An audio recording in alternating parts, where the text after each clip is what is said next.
While the question of how to pay for all the firefighting efforts is weighing heavy on lawmakers after FEMA denied federal funds for two of the state's largest fires. The estimated cost of fighting just those two so far, over $80 million. Team coverage continuing with Alma McCarty. Alma, both Democrats and Republicans want that decision explained and reversed. Yeah, David, this afternoon I spoke with State Senator David Brock Smith, who wrote a letter to FEMA officials requesting immediate reconsideration when it comes to aiding the East Evans Creek and Roe Creek complex fires. This comes just days after Democratic Senators Jeff Merkley and Ron Wyden blasted the decision.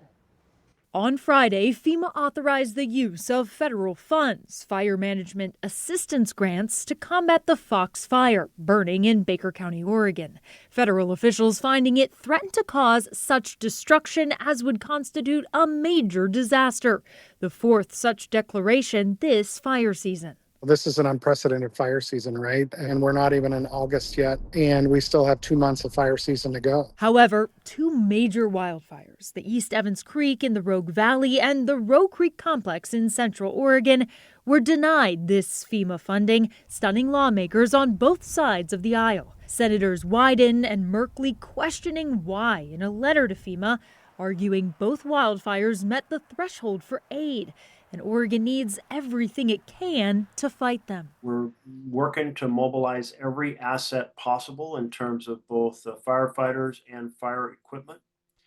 I'm very concerned about the Forest Service running out of funding, so I'm working with Secretary Rollins, the Agricultural Secretary, to address that. State Senator David Brock Smith, the Republican nominee for the U.S. Senate running against Senator Merkley, also demanding answers from FEMA. We need to make sure that we have the clarity within FEMA and the FMAG process because we are going to be using more of that, unfortunately, as we move forward with this fire season. He's asking for a reversal on the call to deny funding, writing there are real consequences, that counties and rural fire districts cannot afford delays. Now, if FEMA wants to change that criteria in the future, then let's have a robust discussion about it when we do so.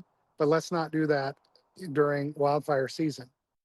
And we did reach out to FEMA about the denial of federal assistance on these two fires. In a statement, a FEMA spokesperson wrote that they didn't meet the strict statutory thresholds at the time of the state's request.